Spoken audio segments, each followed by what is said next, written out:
Testing. Blah, blah, blah, blah, blah. Ready, set, go. It's time for the Coach Amy and Coach Liz show. A podcast for endurance athletes by two athletes, two coaches, and a physical therapist. We are your hosts, Coach Amy And Coach Liz. coming to you from Kansas City. Hello, we're back for another episode of the Coach Amy and Coach Liz show. Today we're going to talk about pain medications and whether or not we should be taking them when we are training and racing as endurance athletes. But before we do, I'm going to share with our listeners an email that we got from this is an athlete in the United Kingdom who emailed us. He is a Garmin Coach user. He was using the Garmin Coach Amy plan for a 10K, and he also happened to stumble up. I don't know how he stumbled upon. We'll have to ask him the podcast. But he's a podcast listener now, which is great. And I'm going to read to you his email that he sent because we love hearing from our listeners and we want to hear more. But I'm so grateful that he spent the time to email this to us. So I'm going to read it to you guys. He says, I've been listening to your podcasts for a while since running a Coach Amy plan on my Garmin, and I just wanted to say a huge thank you. I've only been running for a few years and had a bumpy training schedule for my second half marathon. I know it's not that far, but it's a start, with personal illness and family issues. I got into my own head in a bad way, thinking I wouldn't get it done, or I'd be really slow, and I've got slower and shouldn't be running. I'm not fast anyway. The morning of the race, I listened to your beautiful dulcet tones, which was like, what? Well, I don't know about that, but thank you. That's very kind. I know, I thought, oh gosh. But he listened to our tones talk about dark thoughts and managing them, and it made a huge difference. So there was an episode that we did about handling dark thoughts. It's one of our earlier first one. Yeah. So glad that he listened to it. The timing of him listening to it was just perfect. But he said, at 16 kilometers, it hit me again. But I remembered Liz talking about wanting to hide under a bush and Amy talking about buoy to buoy on swims and realized that it's all completely normal. And it's just part of my brain trying to protect me from disappointment. That's awesome. I remembered one of you saying that training was our biggest tool. And I thought back to all my training, the hill training, speed runs, etc. Trust in the training became my mantra, and boom, I relaxed, got back into my pace, and I was off.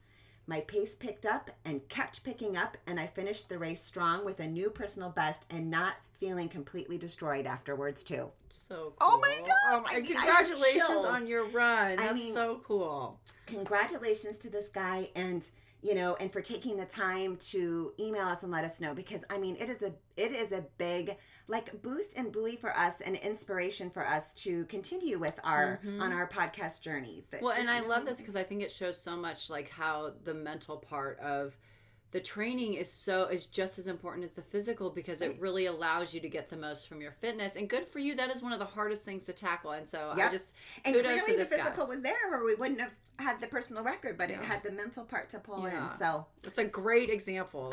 That was really cool to see. I love it. Okay, so on to our topic of the day. So there are three main reasons that athletes will seek pain meds. They'll do it to treat pain due to an injury that they're having, treating pain for that's related to delayed onset muscle soreness, so the normal kind of soreness that we have with training, and to mask pain for performance enhancement. And that's different. It's a performance, masking the pain so that you can go faster or harder or longer. So those are the three main reasons that athletes will seek out pain medications. So you're saying there's injury pain, but then there's pain during a race that sets in that's normal, and you may take meds during that point to take the edge off the pain. Yes, and that is essentially, it's allowing you to handle that so that you can continue, or so it's a performance enhancement.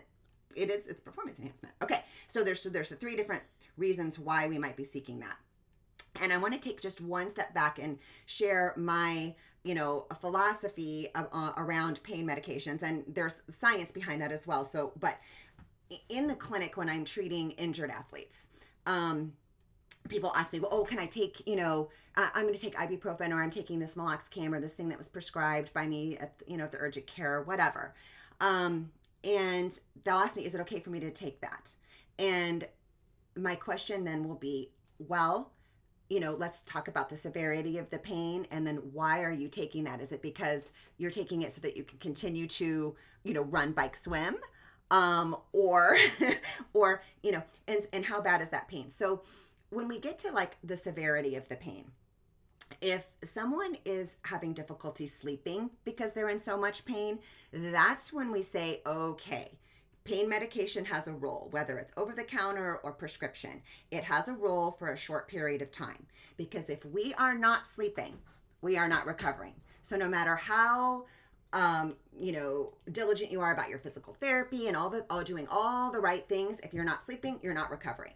So then pain medication plays a role. How much we take and how long we take it is going to be dependent on the individual in the case. So I'm not going to go into that. But if we're taking pain medications and we're having so much pain that we can't sleep, we are not training. We are not taking pain meds so that we can train. If we need to take pain meds, we're stopping the training and we're doing all the things that we need to do to recover. Okay. So that's my perspective as a physical therapist when I'm seeing injured people in the clinic.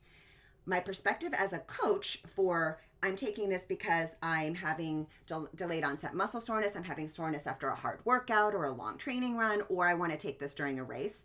My answer, my perspective, my philosophy is a big no.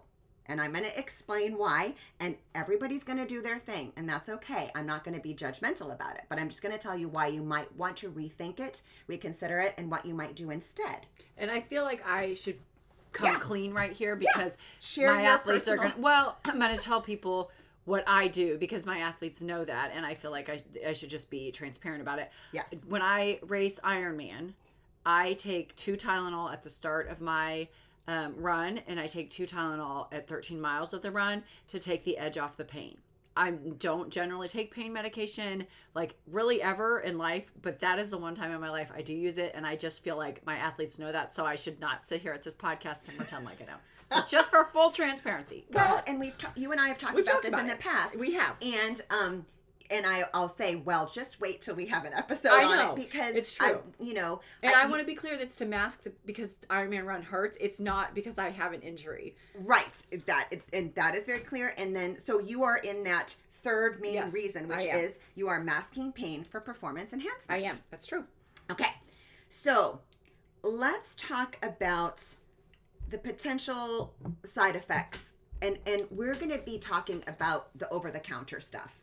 Okay, because again, if you're taking prescription meds to race or to train, no.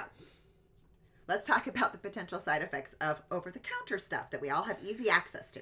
Okay, I'm going to talk about the more serious adverse reactions first, and we're going to come back to these as we talk about each individual over-the-counter medication. But suffice it to say, organ damage to your organs is a thing with these. Okay. The liver, the kidney, the heart. People don't realize that the heart is thrown in there, and the stomach and intestinal linings. So damage to those 4 organs can happen, and this is to non-athletes too, but to athletes, specifically endurance athletes who are taking them. So more on that coming up. But there's also some unwanted, less serious side effects of pain medications over the counters with endurance sports. And that is, first and foremost, it masks the pain. So it's kind of like the reason that you're, masking the pain, that your body needs to be able to respond to. So your body is telling your brain something. And the more powerful the brain is, the more powerful it is and used to, and you've trained your brain to work through that and understand that better than taking pain medications to disrupt it. But there's a reason why it's telling you this. So we need to listen to it, and we need to figure out, why is it? Is there actual true damage going on? Is there some, which we know there is, certain amount of damage going on and having the ability to handle it. Okay. Another unwanted side effect would be that during training especially, it decreases and blunts the training effect. And we've talked about this in previous episodes. I'm not even sure which ones they are. We'll look into that. We'll have a link in the show notes to help remind you guys and steer you to there. But during training, some inflammation is good.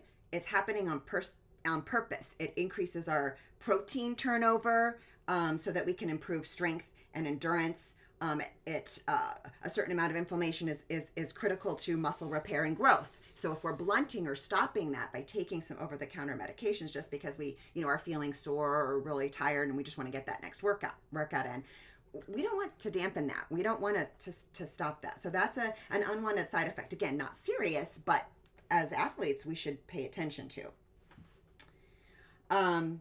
It can also delay healing of any injuries that you're having, even if they're just smaller injuries, for the same reasons that it blunts training adaptation. A normal amount of inflammation is normal. And then it also, if you're having trouble with like gut issues, whether it's more intestinal, like runner's trot stuff, or like that nausea, a lot of it can be that could be coming from the pain medications that you're taking. Okay, so some serious and some not so serious, but both are unwanted side effects from these medications. So when we're talking about these over-the-counter medications, what are we talking about? So there's three main types of popular ones that we have access to, and that is there's a grouping called the NSAIDs, and that's just short for non-steroidal anti-inflammatory. And the active ingredients there are, if you're like looking on the bottle, naproxen sodium or ibuprofen, so also known as like Aleve and Advil. Those would be major brand names for those. Another one is acetaminophen, is the active ingredient, or paracetamol, and aka Tylenol, which is the one that you say that you're taking, and then aspirin. We all know what. I think everyone knows what aspirin is. Right. Okay. She's nodding. All right. So let's talk specifically about those NSAIDs, the Aleves and Advils. So this is the one that I think is the most risky to take as an endurance athlete. Most commonly, I think people think of this as ibuprofen. Yes, ibuprofen. Okay. Mm-hmm. And it's unsafe to take these before or during a race or a long duration or intense workout. It may play a role, but it does have those some other side effects, afterwards. But if you're thinking about taking it before or during a race or intense workout, it's no. And here's why. There's a risk of kidney damage with that medication. And we've talked about severe kidney damage issues with the rhabdomyolysis, and we've talked about that in a past episode, and we'll put a link in the show notes so that that's not related to medicine. That's a different thing. It can be a different thing, but this can lead to it because you just keep power right. Yeah, so if you take it, it can lead to this because of what you keep doing, though. Not only that, but it stresses the kidneys. The actual medication stresses the kidneys. So again, it's the same. So it has a double whammy there. Yeah. So. Risk of kidney damage. It also it does the opposite of what you think. It's supposed to be decreasing inflammation, but it can increase inflammation in cases of extreme exercise. So it's like reversing what it's actually doing, but that's not good. It leads to gut issues, and so they've done, and we'll have a link of a bunch of studies in the show notes if you guys want to dig deeper into this and see more written about it. But there was a study done where they looked back. Withdrawal from an event is 5 times higher in those using NSAIDs during a race. So those popping those pills, if you're thinking about what people are taking, it's leading to withdrawal, and there's like a DNF. And it's because the gut issues got so bad on that pain medication that they had to withdraw. That's why because sometimes, like if you're already taking NSAIDs, you may already have an increased risk of DNFing anyway because you're taking some to manage a pain. So it was because the result, the gut issues. The gut issues is why they pulled out. Yep, exactly. There's small intestine injury, so we call that a GI or gastrointestinal bleeding can occur. Not good. And the older we get, the worse that kind of becomes for you. They've actually seen a decrease in muscle strength and size on people who are regularly taking ibuprofen.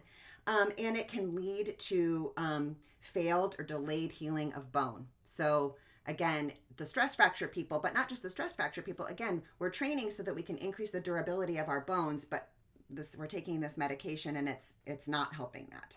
So a lot of reasons why we don't want to take this, during training, during a race, or before a race. Okay. Now, does it play a role after a workout or race? You can find doctors who will say, yes, sure. It's not the best thing for your body. And we're going to talk about some other options to take that would have less side effects. But if you must do it, the recommendation is that you wait until you are properly hydrated. And how do you know if you're properly hydrated after a race or a long, workout or intense workout? Be sure that you're urinating at a normal frequency, and then the color of that urine is that light straw color. And if that's happening, then you could say, okay, I'm making this decision. I realize the side effects. I realize that it might blunt my training, blah, blah, blah. But I'm going to take it. But I've made sure that I'm properly hydrated before I do. And again, that's helping us prevent kidney damage from it.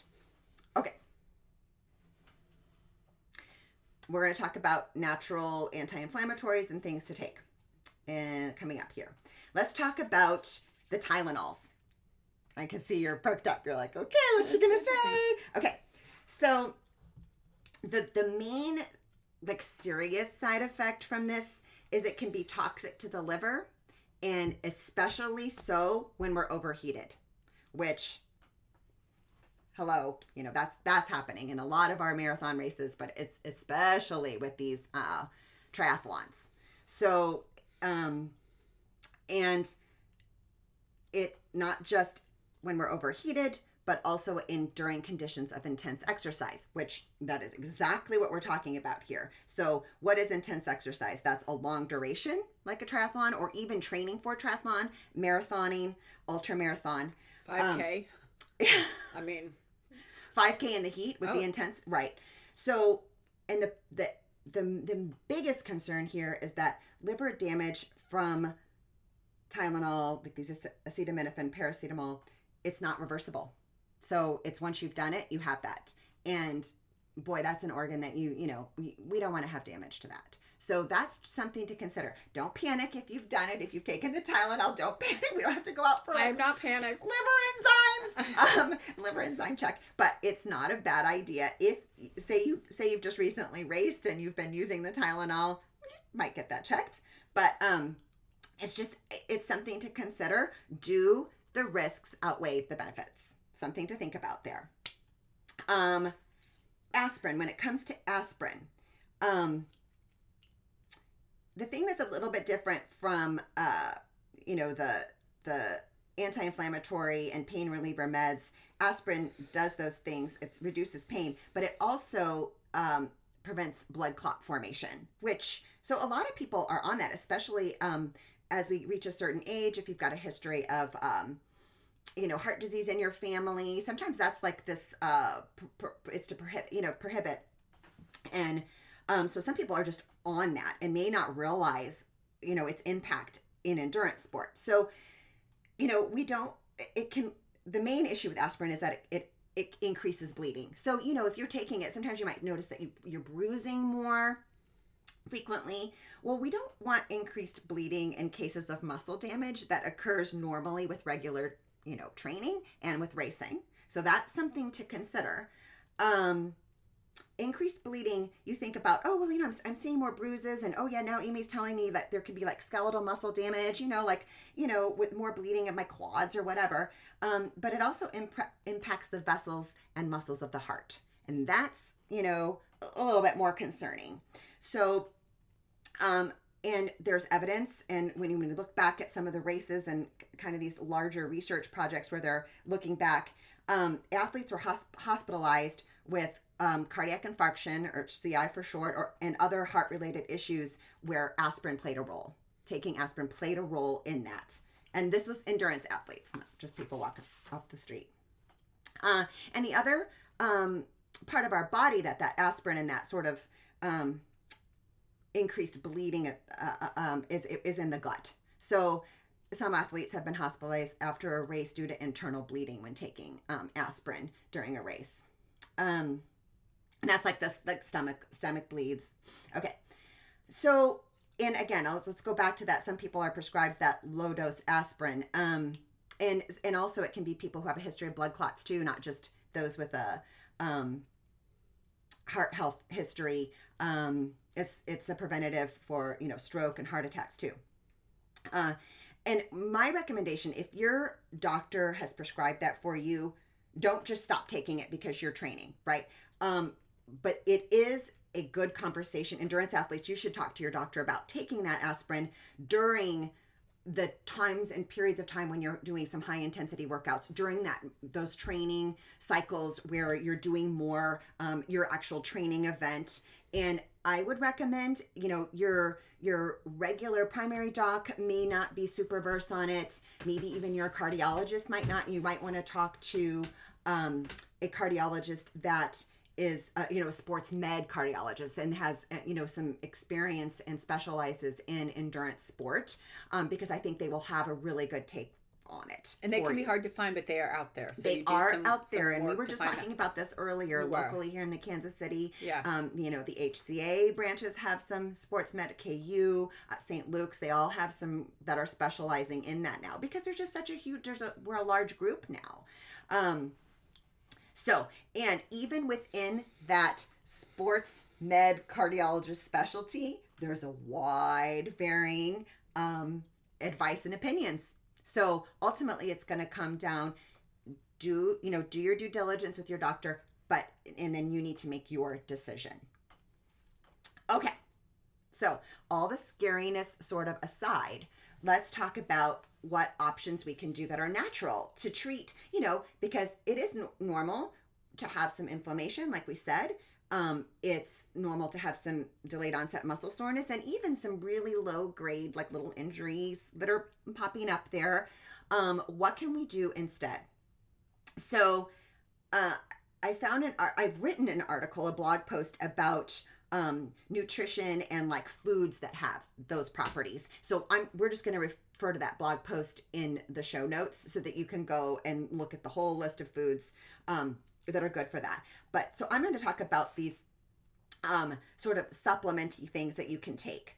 And before I do, if you do have a history of liver damages or issues, it's always a good idea to talk to your doctor about whether to take supplements too. So you'll want to check and make sure, hey, is it okay if I take these things? Okay, so turmeric curcumin, does that sound familiar? Liz is nodding her head. Take about 2,000 milligrams per day with food because it can upset the tummy. And this is one that, like, if you're having that soreness and you're like, oh, this isn't working, it takes like 4 weeks to have an impact. So, that's one that you could be taking throughout training. Cherry juice does have the tart cherry juice. Yep. You've heard of that. Choose a reputable brand of tart cherry extract, and the amounts 30 to 60 milliliters.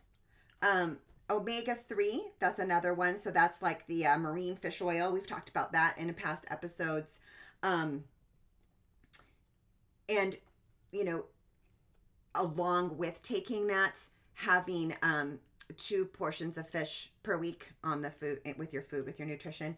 And then lastly, ginger, which this was new to me. This one was new to me. Did you heard of it before? And they're talking here about using powdered ginger in capsules, not just gnawing on ginger root. And there's ginger teas. Yes. And they're saying here, aim for total daily intake of 10 to 20 milligrams of gingerols. So that's the active component in ginger that you're wanting. So if you're looking at different teas or ways to get it, it's making sure it has that much gingerol. And then also they recommend taking that with food to avoid nausea. So the two that can kind of upset the tummy would be the turmeric and the ginger. So Liz, do you have any questions that have popped up into your head as we've been talking about this? Well, no, but I, definitely like the list of supplements is good, but I do think that, a generally like anti-inflammatory, just eating a balanced mix of healthy foods will help with that. First and foremost, and then yeah. I mean, you can't just be eating a bunch of junk. And in the blog post article that I've written about that, it's like, what are the things that cause inflammation, or alcohol, sugar, all those things don't help. So if you're eating a really good balanced diet, your proper training with recovery, all the things that we talk about here, we're still going to have some soreness. We're still going to have that sort of pain that comes along with training. We don't want to blunt that. We don't want to cause all these unwanted side effects. I think the take-home message here is that pain relievers can cause more harm than good, and understanding why and when, and consider it. Ask yourself, why am I taking this? If I am taking this, should I be training? And do the potential adverse effects outweigh the benefits? And what are the alternatives? For sure. Thanks so much for listening. And remember, we are in this together. Until next time.